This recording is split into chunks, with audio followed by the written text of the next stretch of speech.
Welcome back to our YouTube channel. आज जो Rajmata Vijayaraje Scindia RVS KVV और जेएनकेवीवी की काउंसलिंग के रिगार्डिंग नोटिस निकाल दिया गया है। इसमें जो पूरा शेड्यूल है काउंसलिंग का वो आपके लिए बता दिया गया है, किस डेट पे कौन कौन सी क्या स्टेप्स हैं, आपको किस तरह से काउंसलिंग करनी है।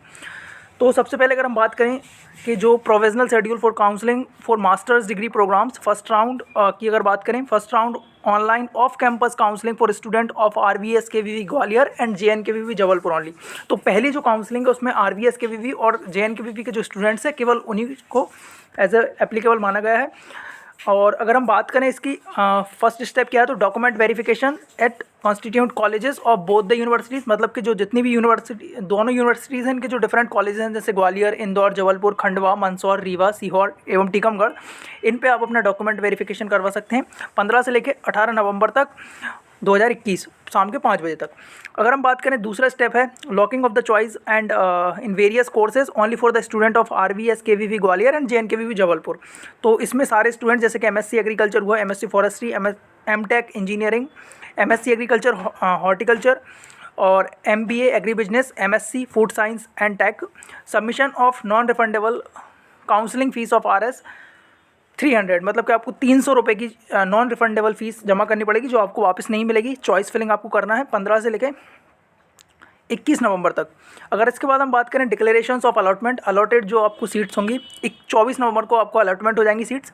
इसके बाद अगर हम फोर्थ स्टेप की बात करें generation of online allotment letter, online आपको अलॉटमेंट लेटर आ जाएगा। Online depositions of non refundable RS 5000 as advance fees during the counselling, तो आपको 5000 एज एडवांस फीस जमा करनी पड़ेगी ड्यूरिंग काउंसलिंग 24 से लेकर 27 नवंबर तक। इसके बाद it will be adjusted during the time of reporting and fees depositions, तो ये आपकी एज उसमें एडजस्ट कर ली जाएगी आपको फीस में जितनी भी है।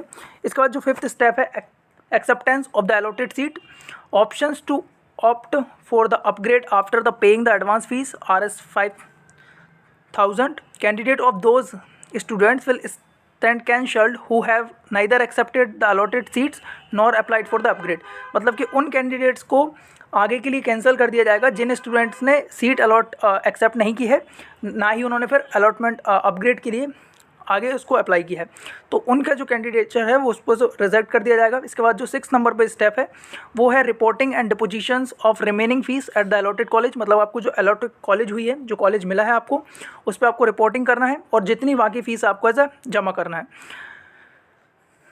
और who have accepted the allotted seats. इसके बाद अगर बात करें candidature of non reporting student will stand cancel, मतलब जिन स्टूडेंट्स ने अपना अलॉटेड कॉलेजेस में वो नहीं किया है तो उनका जो कैंडिडेचर है वो रिजेक्ट कर दिया जाएगा। Their seats will be allotted to other students and their candidature will not be considered in the next round of counselling, मतलब आगे की जो काउंसलिंग होगी उसमें भी इनकी कोई वो स्थान नहीं दिया जाएगा।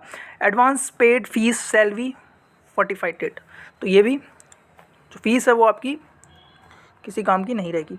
इसके बाद अगर 7th स्टेप की बात करें online cancellations from admitted seats in person at allotted colleges, और जो 8th स्टेज है वो है declarations of allotment who opted for upgrade and not allotted candidates of same round, 2 दिसंबर के समथिंग ये होगा आपका। इसके बाद है reporting and depositions of the remaining fees at allotted college by the students who do not get a new upgraded seat shall have to report in the allotted college and candidature of non-reporting students will stand cancelled and their seat will be allotted to other students. Advance paid fees shall be fortified, मतलब कि जिन students के लिए upgrade करने के बाद जो seats मिली हैं उनमें अगर उन्होंने एडमिशन नहीं लिया तो फिर तब भी उनका कैंडिडेचर रिजेक्ट कर दिया जाएगा। 3 से 6 दिसंबर तक इसकी डेट्स हैं।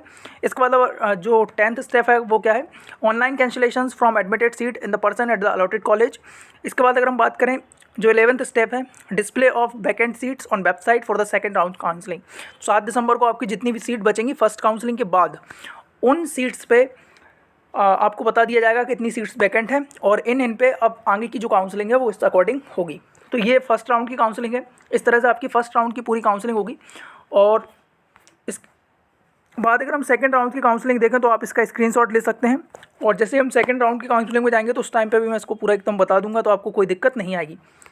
और इसके बाद ये नोटिफिकेशंस है तो ये कृषि टेलीग्राम चैनल पे मैंने अपलोड कर दिया है, वहाँ पे आप डाउनलोड कर सकते हैं वहाँ से जाके, या फिर जो MPKVV की जो साइट्स है, RVS KVV and JN KVV की, तो उस साइट से भी आप इसको एज अ डाउनलोड कर सकते हैं। तो ये थर्ड राउंड की काउंसलिंग है, और इससे रिगार्डिंग आपको कोई भी प्रॉब्लम आए तो एज आप कमेंट सेक्शन में कमेंट कर सकते हैं, और जो भी काउंसलिंग से रिलेटेड गाइडलाइंस उनको आप अच्छे से पढ़ के देखें, तो उससे रिलेटेड जो भी डाउट्स हो आपका एज ए क्लियर हो जाएगा। ठीक है, थैंक यू सो मच।